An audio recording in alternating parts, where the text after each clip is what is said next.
Hello दोस्तों, स्वागत है आप सभी का एक बार फिर मैथ सेंटर 10 के यूट्यूब चैनल में।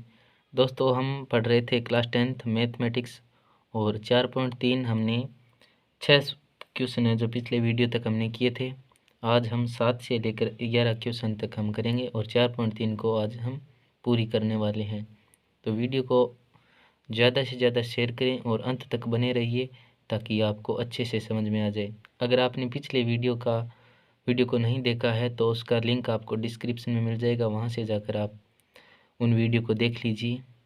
तो चलिए आज का हम शुरू करते हैं एक्सरसाइज 4.3 पार्ट 2।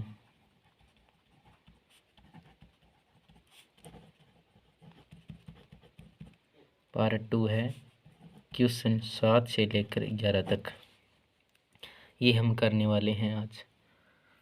तो सबसे पहले हम क्वेश्चन नंबर 8 करते हैं। 7वां क्वेश्चन फिर करेंगे, हम लास्ट में देखेंगे।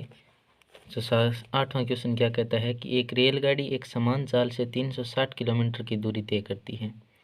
यदि यह चाल 5 किलोमीटर पर आवर से अधिक होती है तो वह उसी यात्रा में 1 घंटा कम समय लेती है। रेलगाड़ी की चाल ज्ञात कीजिए। हमें रेलगाड़ी की चाल ज्ञात करनी है। उसकी हमें समान चाल से दूरी इतनी दे रखी है, वो 360 किलोमीटर दे रखी है, और उसकी चाल हमें 5 किलोमीटर से अधिक होती है तो वह उसी यात्रा में 1 घंटा कम समय लेती है। हमें रेलगाड़ी की चाल ज्ञात करनी है। तो देखते हैं इस क्वेश्चन को। क्वेश्चन नंबर 8 है और 4.3 का। तो चलिए देखते हैं क्वेश्चन नंबर क्या कहता है 8। सबसे पहले तो हमें रेलगाड़ी की चाल ज्ञात करनी है। तो हम जो चीज़ हमें ज्ञात करनी होती है उसको हम क्या कर लेते हैं, मान लेते हैं। तो माना रेलगाड़ी की चाल कितनी है, x किलोमीटर पर आवर। चाल को हमेशा किलोमीटर पर आवर में लिखते हैं। और तथा दूरी कितनी दी हुई है, तथा दूरी कितनी दी हुई है, 360 किलोमीटर। और हमें दूरी और चाल दी हुई होती है तो हम समय निकाल सकते हैं। समय दूरी चाल में क्या संबंध होता है, उसमें ये संबंध होता है कि समय बराबर दूरी बट्टा चाल। अब हमें इसमें से 2 दी हुई होगी और तीसरी हम इस सूत्र की सहायता से निकाल सकते हैं। कैसे, इसमें हमें रेलगाड़ी की चाल दी हुई है, रेलगाड़ी की वो दूरी दी हुई है जो वह तय करती है। तो समय कितना लगाएगी, वो समय बराबर क्या हो जाएगी, दूरी दी हुई है 360 और चाल दी हुई है x। तो ये हो गया, समय हो गया 360 बटा x, और 360 क्या है, किलोमीटर, और ये है किलोमीटर पर हावर। तो ऊपर उठ जाएगा, ऊपर चला जाएगा हावर। तो अब किलोमीटर से किलोमीटर कट हो जाएगा, समय कितना आएगा, 360 बट्टा x आवर, यानी समय लेगी वो 360 बट्टा x घंटा लेगी। अब प्रश्न क्या कहता है, अकॉर्डिंग टू क्वेश्चन, प्रश्नानुसार क्या है कि यदि वह चाल 5 किलोमीटर पर आवर अधिक होती, उसकी चाल यदि 5 किलोमीटर पर आवर अधिक होती तो वह उसी यात्रा में 1 घंटा कम समय लेती। यदि उसकी चाल बढ़ा दी जाए तो वह जो 1 घंटा समय कम लेगी। तो ये तो आ गई उसकी जो चाल थी, ये जो क्या था, ये तो था समय जब वो नियत चाल से चल रही है, जब 1 किलोमीटर पर आवर की चाल से चल रही है। अब हमें क्वेश्चन कह रहा है कि अगर वो 5 किलोमीटर पर आवर अधिक दूरी उसकी चाल होती तो 360 बट्टा x प्लस 5, ये अगर उसकी चाल होती 5 किलोमीटर पर आवर, उसकी बढ़ा दी चाल, तो उस यात्रा को पार करने में जो ये समय ले रही है उसमें 1 घंटा समय कम लेगी। तो इसमें से 1 घंटा समय कम लेगी, इसमें से 1 घटा देंगे। फिर हम करते हैं इसको 360 बट्टा x प्लस 5 माइनस 360 बटा x बराबर 1। इसको 1 रख लेते हैं, माइनस का 1 हो जाएगा ये। फिर इसमें 360 कॉमन आ जाएगा, 1/x प्लस 5 और माइनस 1/x बराबर -1। ठीक है, उसके बाद इसको करते हैं सोल्व।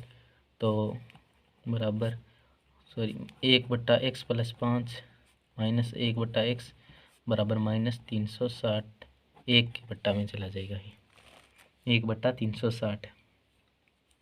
इसमें से इसको लहसा लेकर करते हैं तो x प्लस 5 और x आ जाएगा इसका लघुत्तम।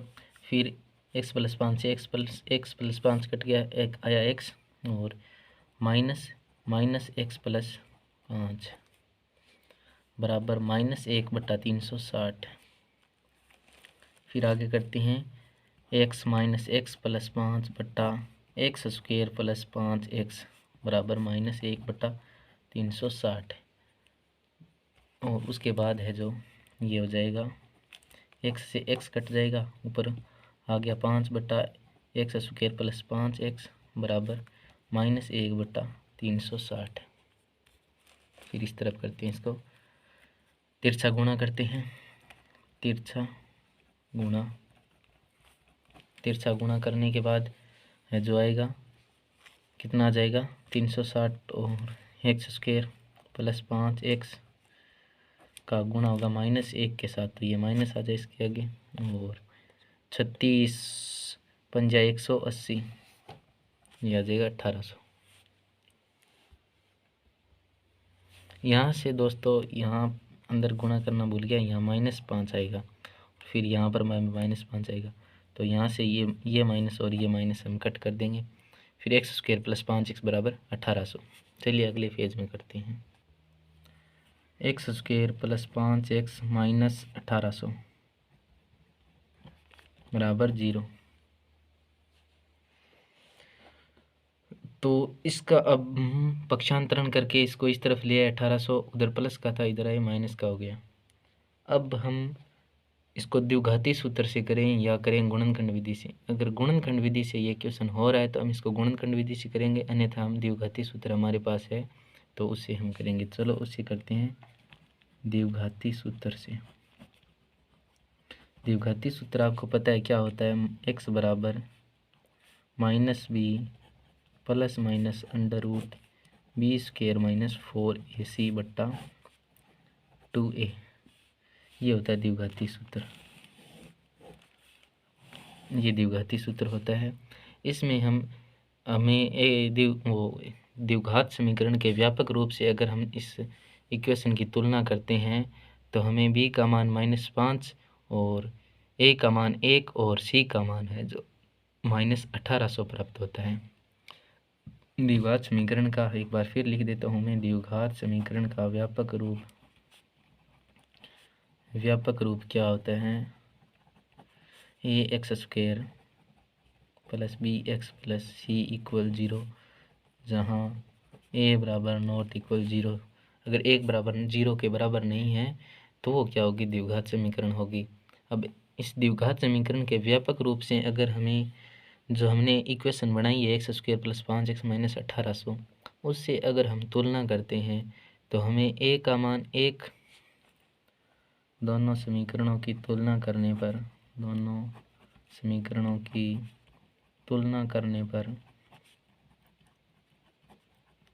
a का मान हमें प्राप्त होता है 1, b का मान होता है 5 और c का मान होता है -1800 प्राप्त। तो ये सारे मान हम द्विघाती सूत्र में रखते हैं और करते हैं क्वेश्चन को, इसे इसके मूल निकालते हैं। तो x बराबर क्या आएगा, -b प्लस का 5 है, हमें सूत्र -b कह रहा है तो -5 प्लस माइनस b² 5 का स्क्वायर -4 a का मान 1 c का मान -1800 बट्टा 2 गुणा 1। अब इसको करते हैं सोल्व। x बराबर -5 प्लस माइनस 25 माइनस और माइनस क्या हो जाएगा प्लस 1800 ने 400 से मल्टीप्लाई करने पर आता है 7200 बट्टा 2। x बराबर -5 प्लस माइनस ये हो गया 7225 बट्टा 2। अगर हम इसको करते हैं 7225 को तो ये आता है 85 का वर्गमूल क्या होता है 85 का वर्गमूल होता है जो 7225 होता है और उसका आएगा 2 बट्टा में। तो एक बार हम इसमें 2 केस लगेंगे, एक बार तो हम माइनस लेते हैं और एक बार लेते हैं हम प्लस।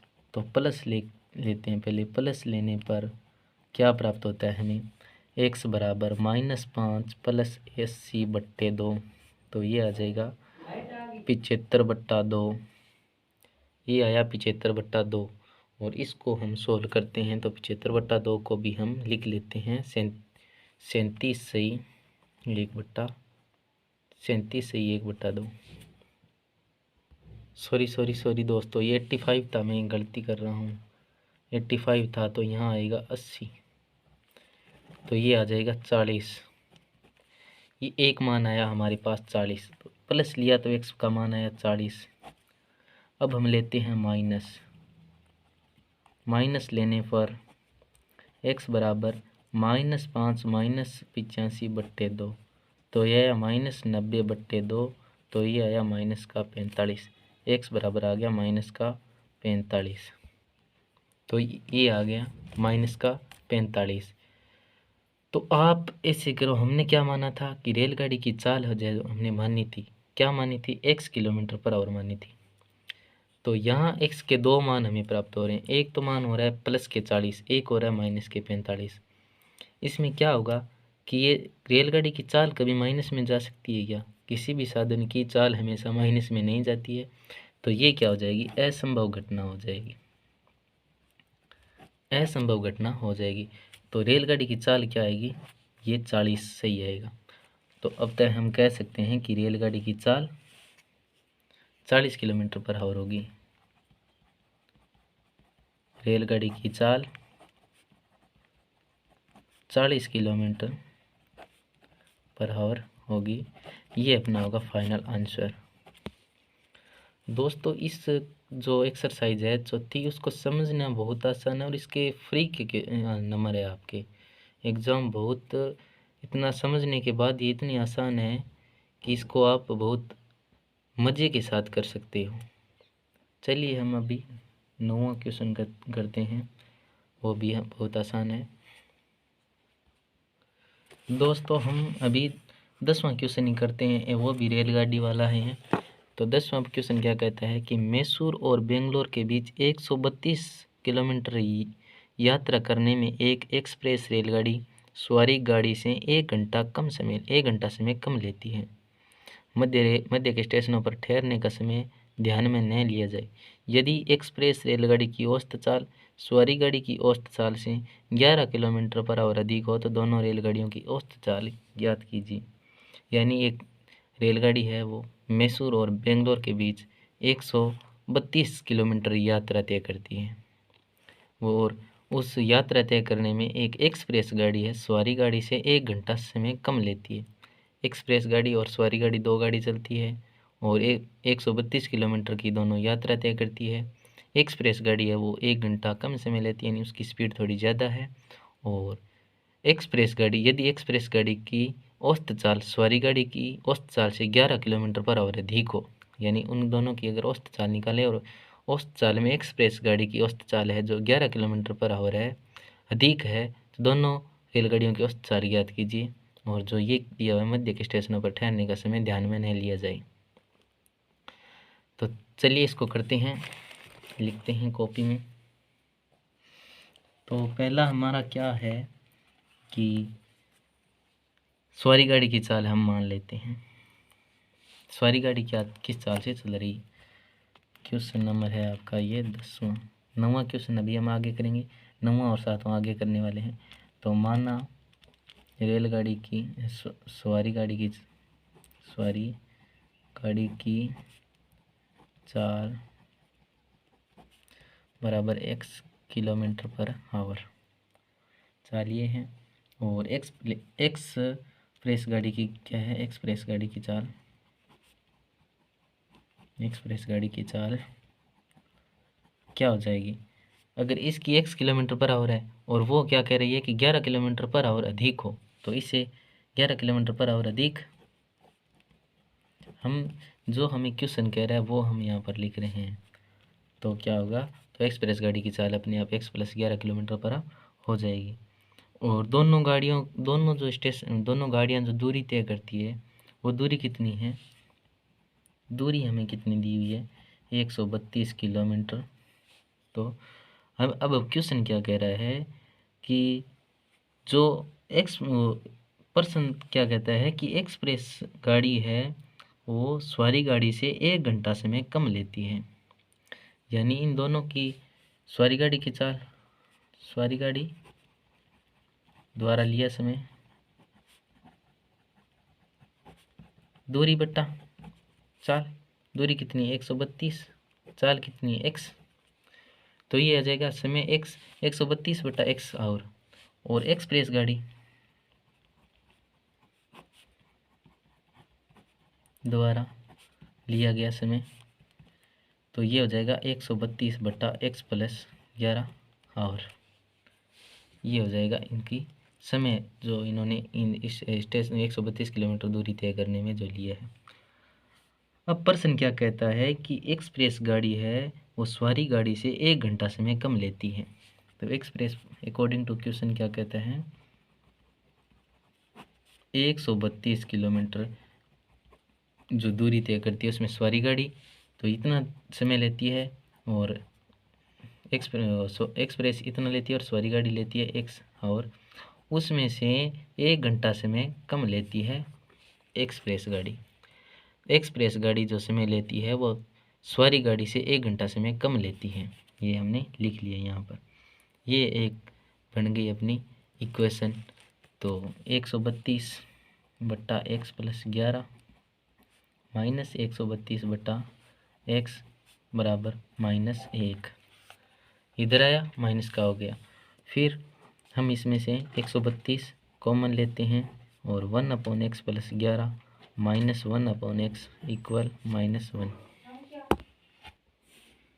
अब 132 हमने इसमें कॉमन ले लिया, 1/x + 11 माइनस 1/x बराबर -1, ये कर लिया। अब 1/x + 11 माइनस 1/x बराबर -1/132, ये गुणा में था इधर तो इस तरफ लेके 1 के बट्टा में चला जाएगा।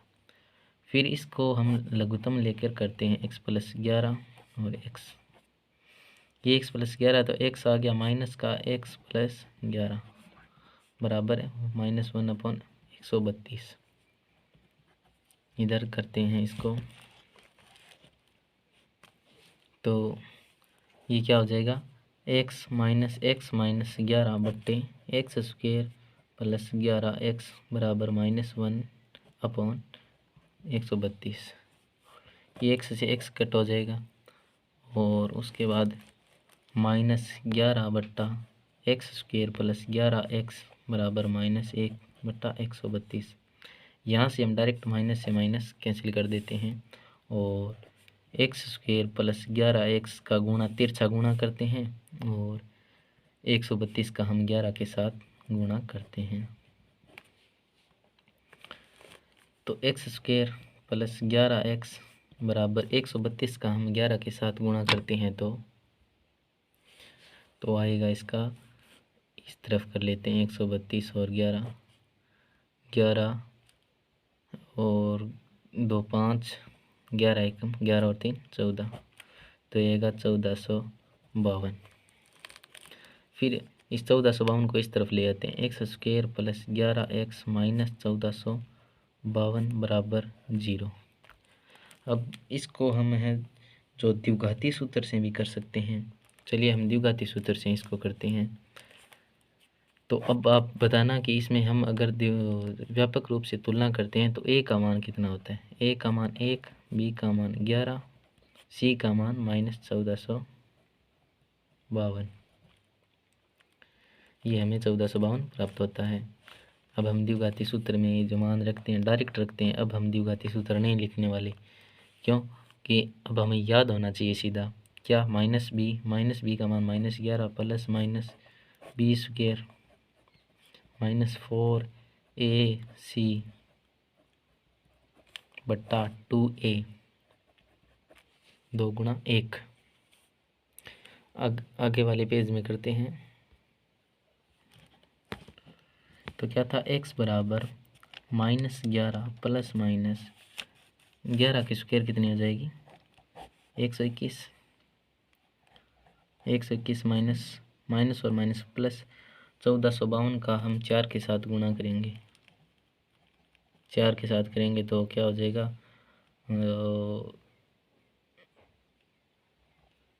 और कितना हो गया, 5 हो गया ना, 5808 बट्टा 2। तो x बराबर -11 प्लस -5800 ये हो गया 5929 बट्टा 2। 5929 है जो कितने का होता है, 77 का वर्गमूल होता है। -11 प्लस माइनस ये हो गया 77 बट्टा 2। अब इसमें 2 केस लगेंगे, एक बार तो हम प्लस लेकर करते हैं, एक बार हम माइनस लेकर करते हैं। तो प्लस लेने पर x बराबर हो गया -1 प्लस 77 बट्टा 2, तो ये हो गया 66 बट्टा 2, तो ये हो गया 33। प्लस लेने पर आया हमारे पास x बराबर 33। अब हम करते हैं माइनस लेकर, x बराबर आ गया -11 माइनस 77 बट्टे 2, माइनस के 88 बट्टे 2, और ये आ गया माइनस के 44। तो x का मान आ गया माइनस के 44। हमने क्या किया था कि हमने सवारी गाड़ी की चाल मानी थी x किलोमीटर पर आवर। तो यहाँ पर क्या आप कह सकते हो कि सवारी गाड़ी की चाल है जो -44 किलोमीटर पर आवर होगी। कभी होता है क्या -44 किलोमीटर पर आवर किसी रेलगाड़ी की चाल, किसी गाड़ी की चाल, तो ये क्या हो जाएगी, असंभव हो जाएगी, क्योंकि दूरी और चाल कभी माइनस में नहीं होता। तो ये हमारा जो सही आंसर होगा वो x बराबर 33 हो जाएगा। तो सवारी गाड़ी की चाल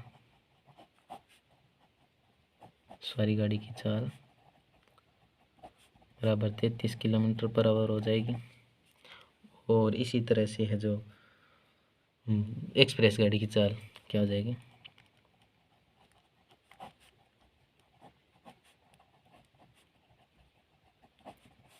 x प्लस 11 थी, तो 33 प्लस 11 बराबर 44 किलोमीटर पर आवर, ये हो जाएगी 44 किलोमीटर पर आवर।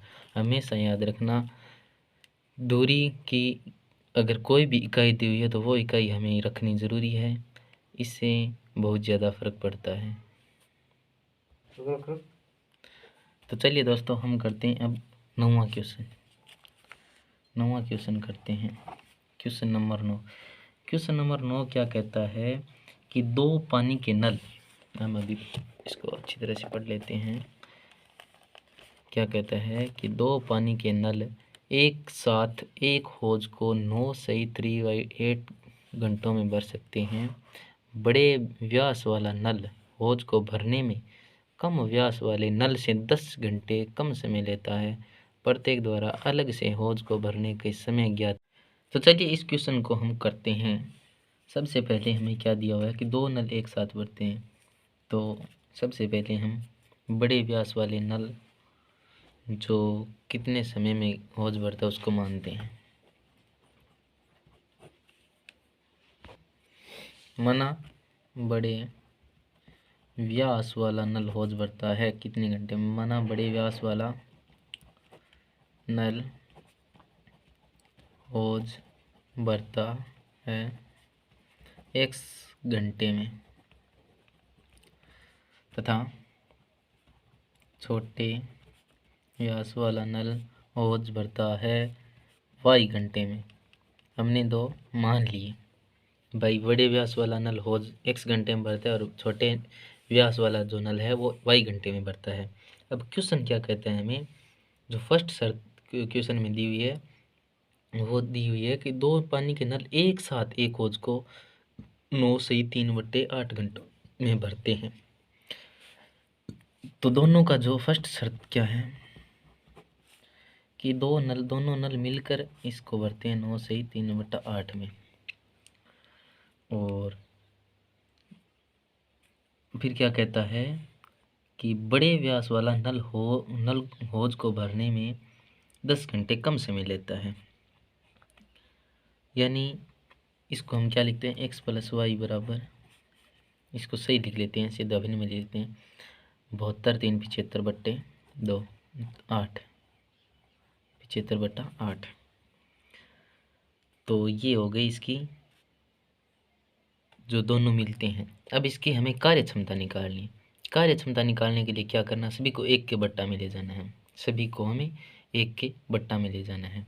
तो क्या होगा, 1/x प्लस 1/y बराबर 8/75। उल्टा करना है सभी को। तो ये होगी इसकी कार्य क्षमता। क्या होगी ये कार्य क्षमता, दोनों के नल भरने की कार्य क्षमता ये आ गई 8/75। अब सेकंड शर्त में क्या कहती है, सेकंड शर्त क्या कहती है कि जो छोटा नल है वो कम समय लेता है 10 घंटे बड़े व्यास वाले से। तो ये क्या हो जाएगा, ये छोटे व्यास वाला नल छोटे व्यास वाला नल है जो बड़े व्यास वाले से 10 घंटे कम समय लेता है। 10 घंटे अधिक समय लेता है, मतलब ज़्यादा समय लेता है। छोटा पाइप है तो वो ज़्यादा समय लेगा। तो ये तो उसका पजल। फिर तो इसको हम क्या लिख लेते हैं, x प्लस 10 इक्वल वाई। 10 इधर आएगा तो क्या हो जाएगा प्लस में। तो आगे क्या होता है फिर नेक्स्ट पेज में देखते हैं, x प्लस 10 बराबर वाई। इसको हमने मान लिया है इक्वेशन नंबर 2, और जो कार्य क्षमता थी उसको मान लिया हमने इक्वेशन 1। अब समीकरण 1 और 2 से मान रखते हैं तो क्या रखते हैं कि 1/x plus 1/x plus 10, y का मान हम 1/x प्लस 1/y आया था, 1/x प्लस 1/y आया था, ये था कार्य क्षमता 1/x प्लस 1/y। तो हमने उस y की जगह हमने क्या रख दिया, उस y की जगह हमने क्या रखा, y का मान रखा x प्लस 10, जो हमने समीकरण 2 से किया। फिर ये आ जाएगा 8/75। उसके बाद है जो हम करते हैं आगे, ये क्या हो जाएगा, x प्लस 10 और x को हम लेते हैं कॉमन, लघुत्तम लेते हैं इसका, तो ये आएगा। फिर x से x चला जाएगा तो ये आ जाएगा x प्लस 10 और x इक्वल 8/75। फिर ऊपर जाएगा प्लस था यहाँ पर, x प्लस 10 प्लस x बट्टा एक्स स्क्वेयर प्लस 10x बराबर 8/75। तो ये जगह 2x प्लस 10 बट्टा एक्स स्क्वेयर प्लस 10x बराबर 8/75। कैसे आया, x और x जोड़ा 2x आ गया, 10 आ गया, बट्टा में इसको x को x के साथ किया एक्स स्क्वेयर प्लस 10 को x के साथ किया 10x इक्वल। अब हमें क्या करना है, तिरछा गुणा करना है। 75 का करते हैं 2x प्लस 10 के साथ, और 8 का करते हैं एक्स स्क्वेयर प्लस 10x के साथ तिरछा गुणा। ये किससे आया, तिरछे गुणे से आया। ये था तिरछे गुणे से, तिरछा गुणा, देन तिरछा गुणा किया तो ये आया था। तो 75 दूने 150x प्लस 750x बराबर 8x स्क्वेयर प्लस 80x, 750 आएगा, x नहीं आएगा, 750 आएगा। तो इनको इस तरफ लेकर जाते हैं, 8x square plus 80x minus 150x minus 750 equal क्या होगा 0। ये अब हमारे पास क्या हो गई, एक कोऑर्डिनेट इक्वेशन हो गई, द्विघात समीकरण हो गई।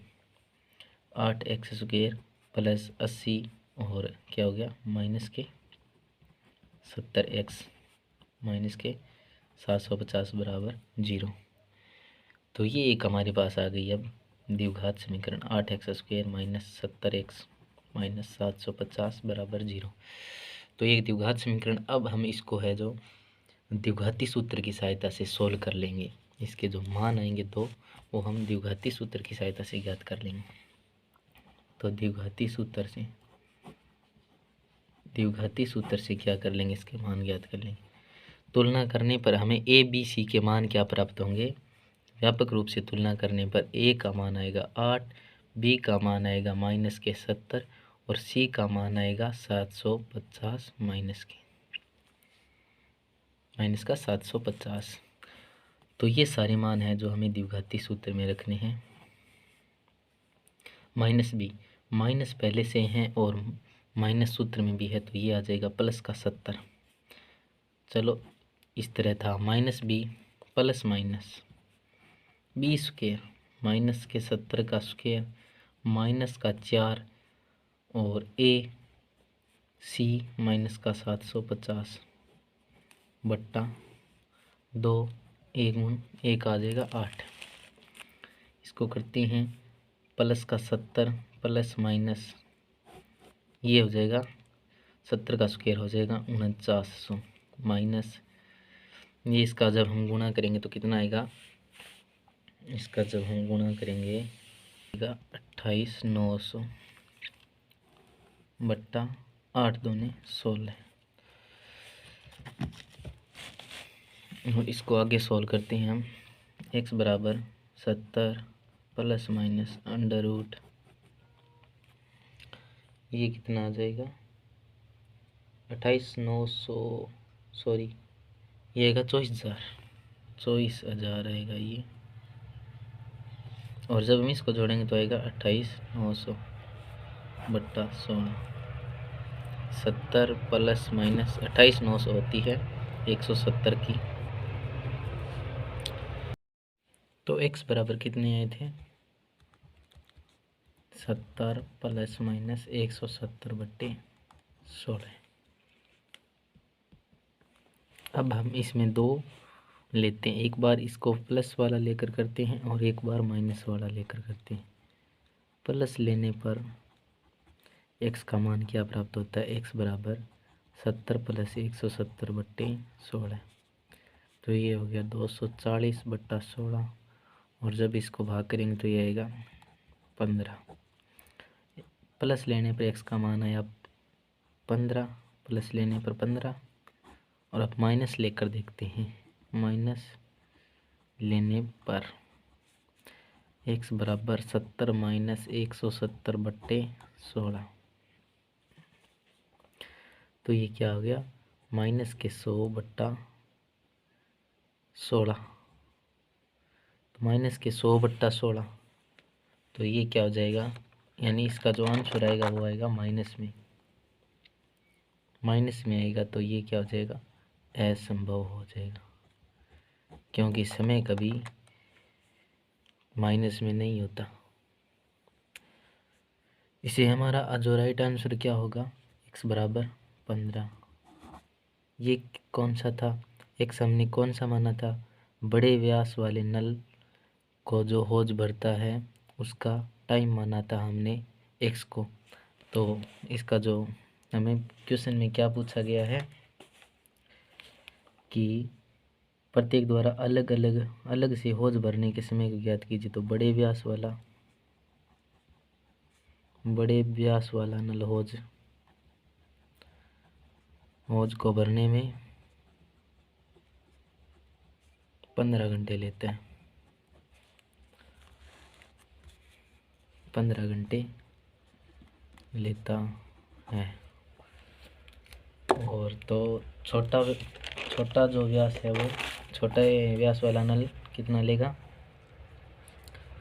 तथा छोटे व्यास वाला नल होज भरने में कितना लेगा, उससे क्या है बता रहा है अपनी, ये x दोनों का योग था, x प्लस वाई बराबर 75 बट्टे 8 और x इसमें से ले रहा है 15 घंटे, तो y कितना लेगा, तो y बराबर 75 बट्टा 8 माइनस 15। तो देखते हैं क्या आंसर आता है, y इक्वल टू 75 माइनस 200 बट्टे 8। तो बड़े व्यास वाला नल होज भरने में 15 घंटे लेता है, तो छोटे व्यास वाला नल भरने में कितना समय लेगा वाला नल।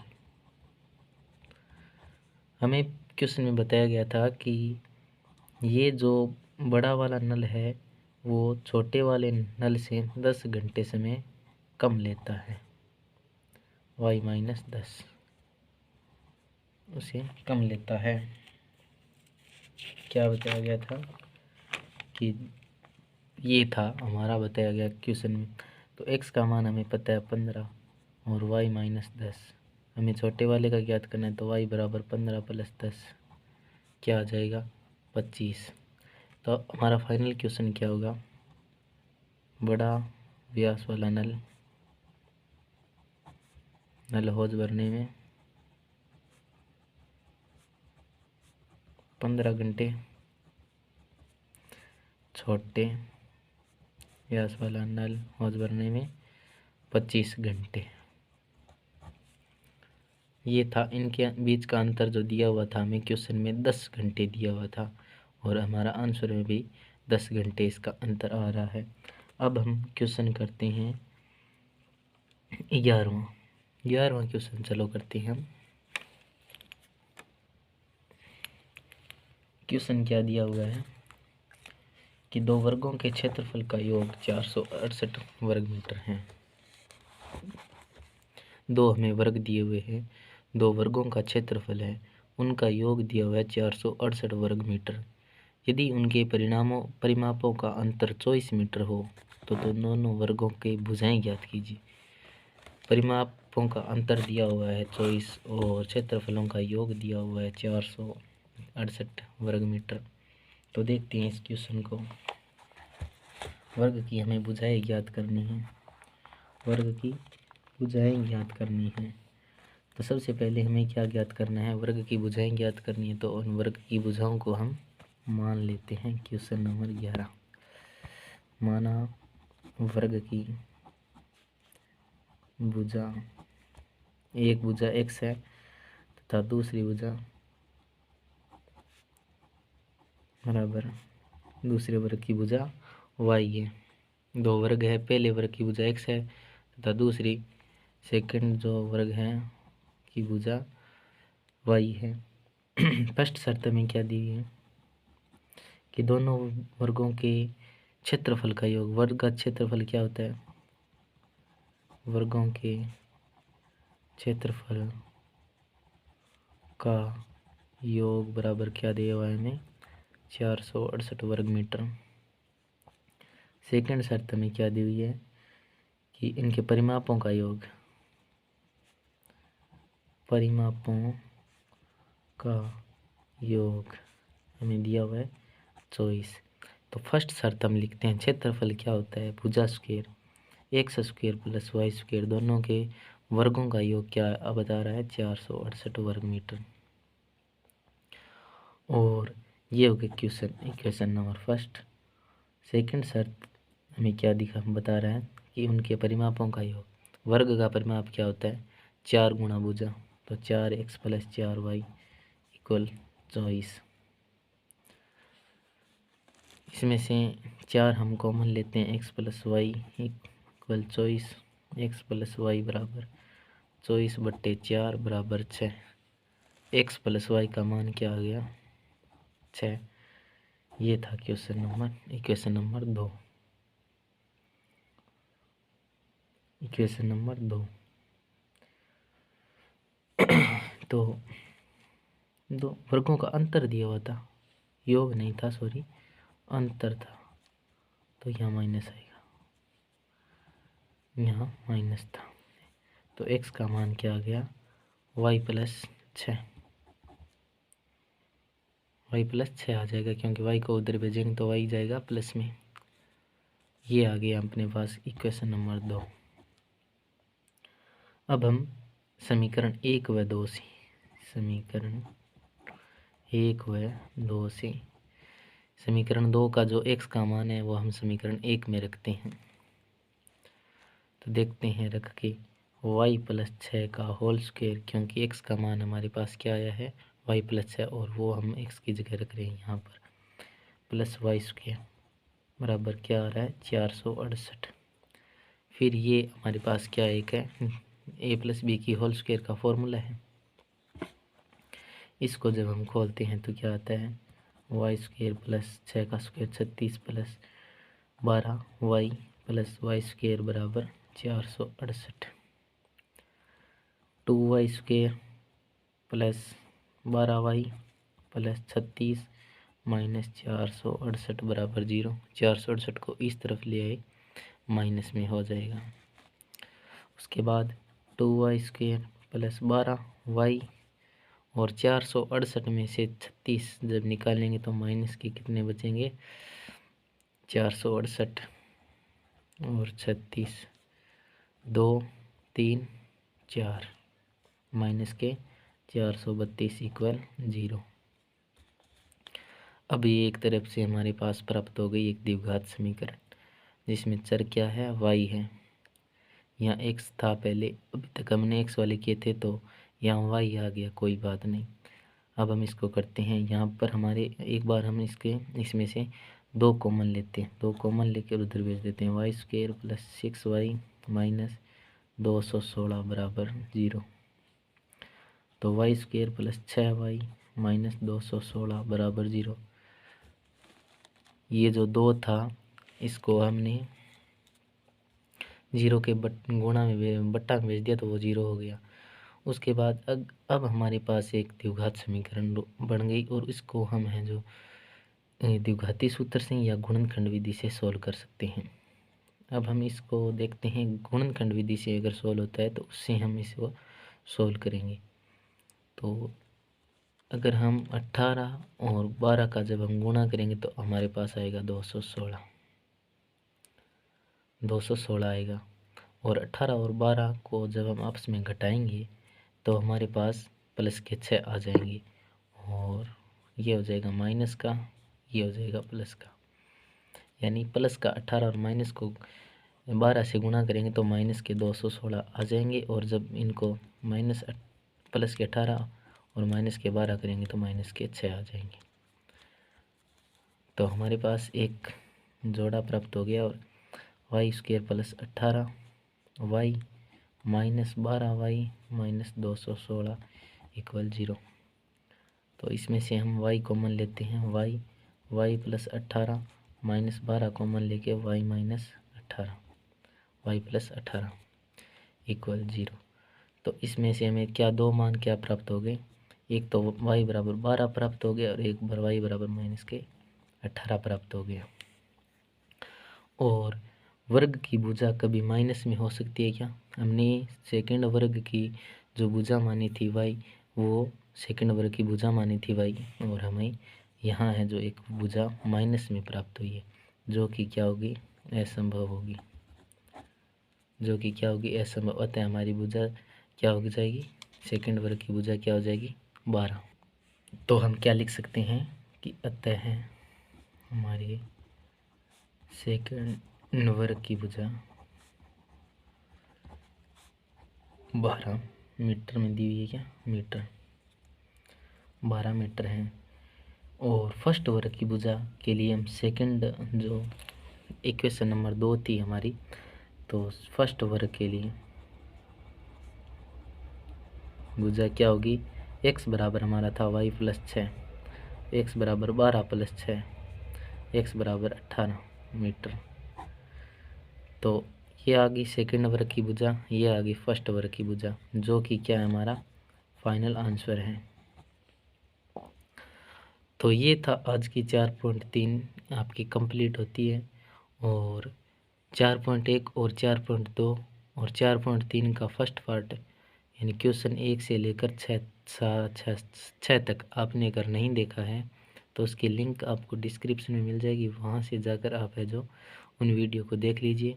और आज का वीडियो आपको कैसा लगा आप कमेंट कर बताना और वीडियो को ज़्यादा से ज़्यादा अपने साथियों के साथ शेयर करना। आगे हम 4.4 हो गई, 4.3 हो गई और 4.4 भी जल्द करेंगे। और इसमें से कुछ एग्जाम्पल है जो इम्पोर्टेंट है वो मैं आपको करवाऊँगा अभी, तो देखते हैं वो कौन से एग्जाम्पल हैं। एग्जाम्पल था अभी एग्जाम्पल नंबर 15 है, उदाहरण नंबर 15 जो इतना इम्पोर्टेंट है उसको देखते हैं अभी।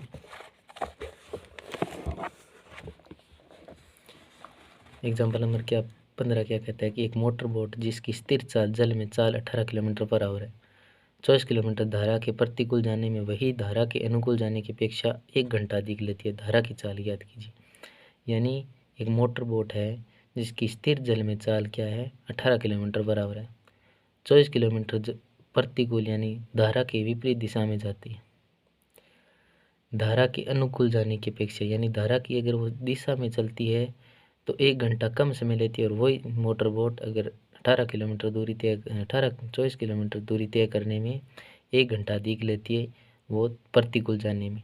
तो धारा की चाल ज्ञात करनी है हमें, तो धारा की चाल ज्ञात जो करनी होती है वो हम मान लेते हैं। यहाँ पर क्या माना कि धारा की चाल x किलोमीटर पर आवर है। तो धारा के प्रतिकूल नाव की चाल क्या है, यानी जो धारा की चाल है उसके प्रतिकूल चलने के लिए 18 में से x यानी 18 उसकी है, और उसकी चाल धारा की चाल हम घटा लेंगे। तो और धारा के अनुकूल नाव की चाल 18 + x हो जाएगी, ये धारा के प्रतिकूल हो जाएगी यानी वो धारा की विपरीत दिशा में चल रही है, तो 18 में से घट जाएगी x, और धारा के अनुकूल है तो 18 में से जुड़ जाएगी, 18 में जुड़ जाएगी।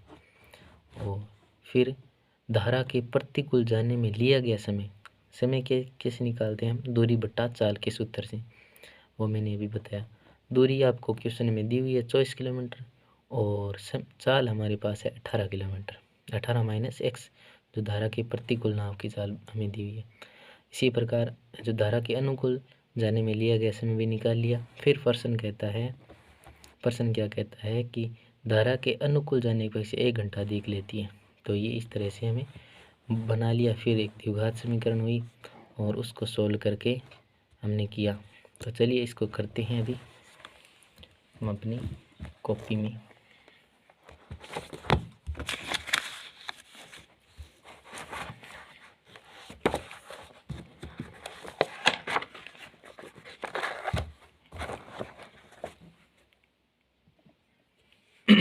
एग्जाम्पल नंबर है ये आपका 15 जो अच्छा खासा इम्पोर्टेंट है, इसको आप रख लीजिएगा, इम्पोर्टेंट है ये क्वेश्चन।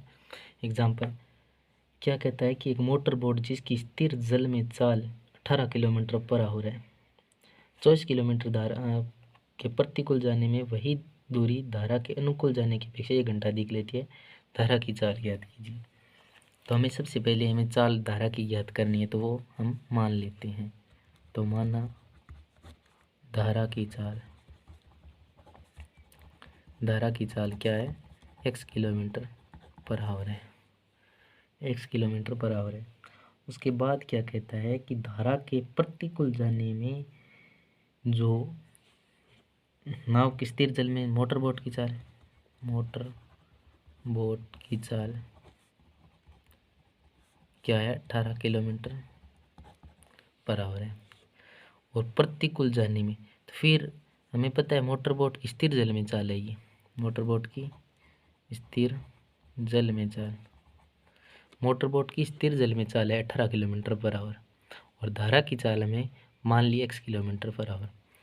तो वही मोटर बोट अगर धारा के विपरीत दिशा में चलेगी, धारा के प्रतिकूल चाल क्या होगी, 18 - x, यानी जो मोटर बोट की चाल है उसे माइनस हो जाएगी धारा की चाल। इसी तरह धारा के अनुकूल चाल यानी जिस तरफ धारा चल रही है उसी तरफ अगर मोटर बोट की चाल क्या हो जाएगी 18 + x किलोमीटर पर आवर, तो ये चाल हो जाएगी।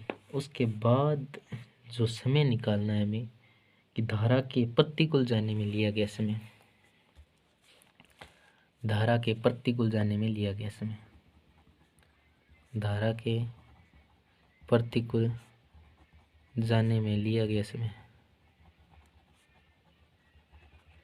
किसे निकालते हैं, दूरी बट्टा चाल से। तो दूरी बट्टा चाल क्या हो जाएगी, समय बराबर दूरी कितनी है, दूरी हमें दी हुई है 24 किलोमीटर, दूरी कितनी है 24 किलोमीटर, 24 किलोमीटर की दूरी बट्टा चाल, प्रतिकूल जाने में चाल क्या है 18 माइनस x, ये हो जाएगा समय आवर। और यही चाल धारा के अनुकूल जाने में समय क्या लेगा, दूरी बट्टा चाल के सूत्र से हम निकालेंगे। तो समय क्या लेगा, दूरी कितनी है 24, वही दूरी सेम रहेगी। फिर अनुकूल जाने में तो 18 प्लस x आ जाएगा, 18 प्लस x आवर। फिर हमें निकालना क्या है कि हमें जो क्वेश्चन बात कर रहा है उस बात को लिखना। अकॉर्डिंग टू क्वेश्चन क्या कहते हैं,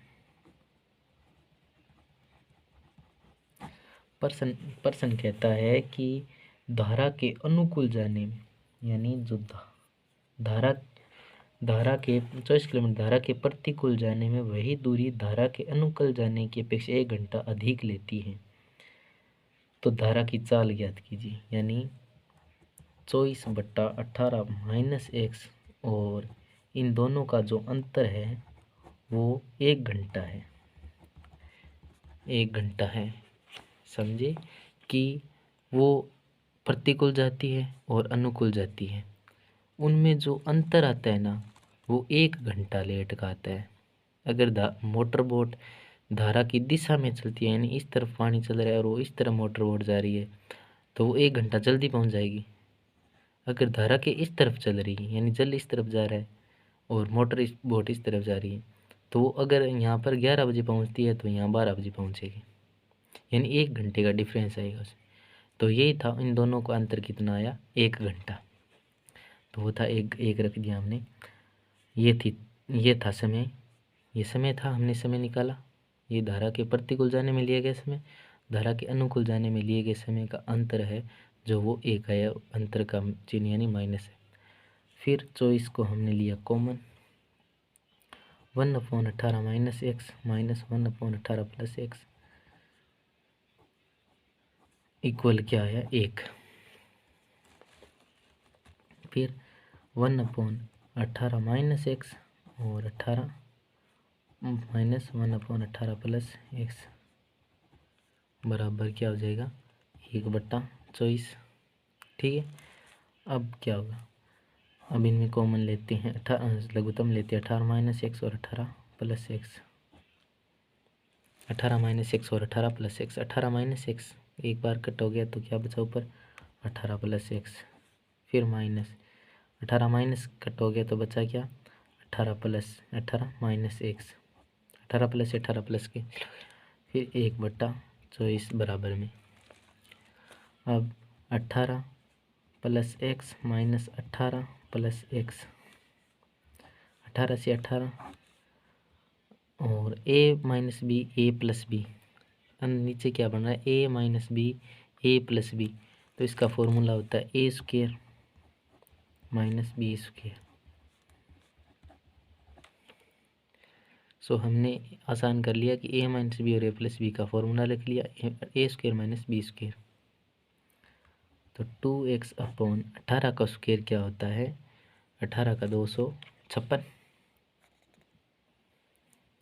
18 का स्क्वेयर कितना होता है 256, 16 का 324 माइनस एक्स स्क्वेयर बराबर 1/24।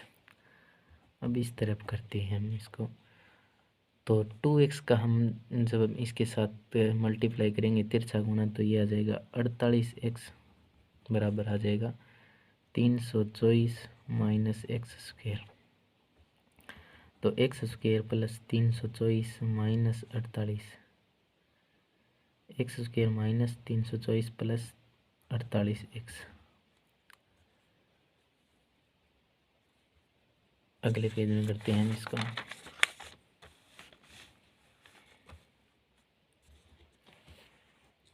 क्या था x square minus 324 x square plus 48 x minus 324 बराबर 0।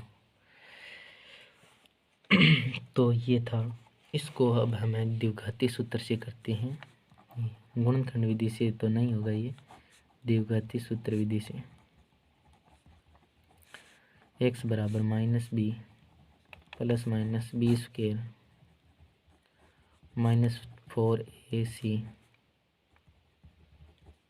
बट्टा 2 गुणा 1। एक्स बराबर -48 प्लस माइनस 48 का स्क्वायर कितना हो जाएगा, 48 का स्क्वायर हो जाएगा 2304 माइनस ये कितना हो जाएगा 324 और 4 से मल्टीप्लाई करेंगे तो 4 16, ये तो प्लस आएगा माइनस 16 और 9 4 2 8 9 4 3 12 1296 बट्टा 2। एक्स बराबर क्या हो जाएगा -48 प्लस माइनस 2304 और क्या हो गया 23 2 25 35 3600 बटे 2 -48 प्लस माइनस 60 बटे 2। अब 2 पोजीशन हो गई इसमें, एक बार हम प्लस लेने पर एक्स बराबर -48 प्लस 60 बटे 2 12 बटे 2 बराबर ये हो गया 6। तो एक बार हमने प्लस रखा तो एक्स बराबर आ गया 6। जब माइनस लेते हैं, माइनस लेने पर -48 माइनस 60 बटे 2 माइनस के हो गए 108 बटे 2, तो ये आ गया 54 माइनस के 54। तो एक्स बराबर माइनस के 54। तो हमने माना क्या था कि धारा की चाल मानी थी हमने, धारा की चाल x किलोमीटर, तो चाल कभी माइनस में होती है तो ये क्या हो जाएगी, असंभव हो जाएगी। तो फिर हमारा जो राइट आंसर क्या होगा, धारा की चाल 6 kilometre per hour, it is final answer. तो ये था आज का 4.3 का उदाहरण नंबर 15, सो हमने कर लिया। अब 4.4, तो 4.1 4.2 और 4.3 का फर्स्ट पार्ट आपने नहीं देखा है तो उसका लिंक आपको डिस्क्रिप्शन में है, वहाँ से जाकर आप देख सकते हैं। और किसी भी डाउट्स के लिए आप दिए गई और जो टेलीग्राम का ग्रुप का लिंक है वो डिस्क्रिप्शन में है, वहाँ से जाकर आप टेलीग्राम कीजिए। और किसी भी प्रकार का डाउट हो तो आप कमेंट करके बता देना। धन्यवाद। आगे से आगे शेयर करते रहना। Thank you.